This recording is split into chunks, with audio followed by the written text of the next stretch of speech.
probably get it.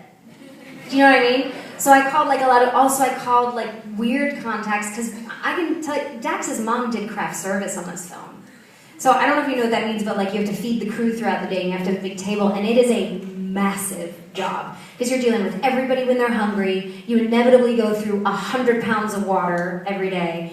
And she came in for 6 weeks and did it, and I was calling like Smart Water and Vita Water and all these places going like, hey, we're doing a low budget film and we love your stuff, and they would just send us containers. So we asked a lot of favors, and I was the face of the favors. That's real producing. It is about the nitty gritty of things like that. But you didn't have to go get the money for the film, right? I mean, no, we actually we threw in our chips on a Friday and found the money on a Monday.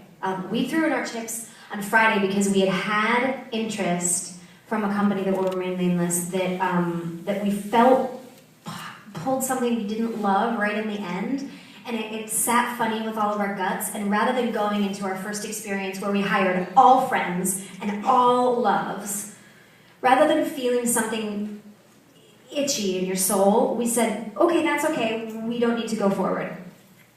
And that was on like a Wednesday or something, and we said we'll go shop a couple other places, and on Friday we said we have 3 weeks prep time, it's not going to happen. Monday, this like money market managing fund from Palm Springs called us and were like, we've been calling you all week, and we never really found it so difficult to give people money to do a project. What do we need to do? And we were like, oh wait, you're serious? Because you know, a lot of people are not serious about cash.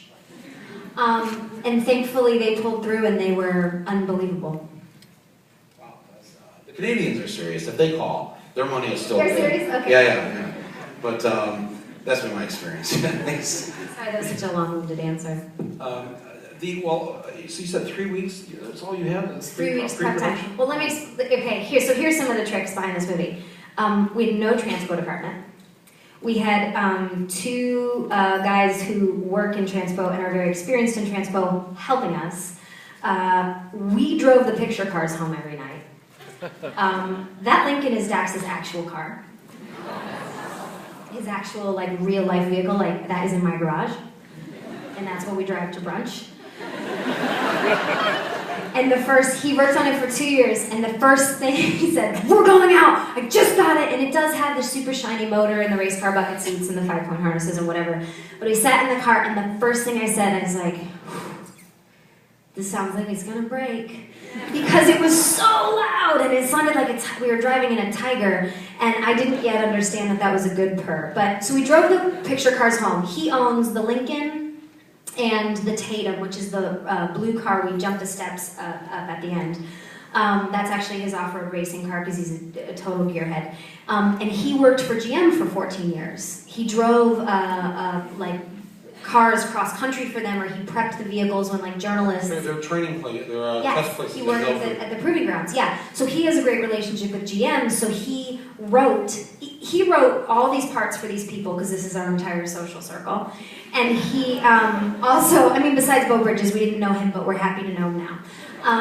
He also wrote it for the cars. Like, there were scenes that described ad nauseum how delicious the CTSV's lines were, and how she could do donuts, and because he knows the ins and outs of all of these vehicles and their makes. And when he submitted the script to GM, it was a love letter to a lot of these cars, and that's what got them on board, and they cut us an enormous deal on these picture cars. GM did? Yeah. When did you send that letter? Like, what year was it?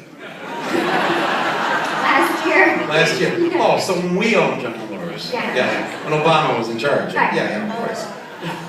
Are you telling me that blue car of his, that you actually drove? That's not a stunt car. It's a real car. And he allowed his car to be driven up those. Yes. He'll drive. Oh, here's the thing. The shocks on it are insane. You could drive over this building and it would feel like an eggshell. I'm not joking. The shocks are. Yeah. We actually jumped those. You know, we did 100% of the stunt driving. Yeah. No, you're kidding. Wow. You would be amazed what can happen if you forget to tell your insurance provider some things.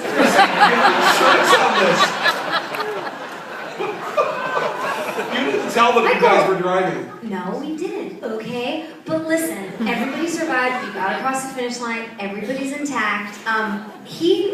2 reasons. Number one, the Lincoln has a funny extra stick. I don't know if some guys who know cars would know what it is, but it's got a white handle. It's got like an Atari. Anyway, I don't know how to use it. He doesn't let anyone else touch it except one other guy named Tyler. So Tyler had to be on set in case the Lincoln had to get driven somewhere. But he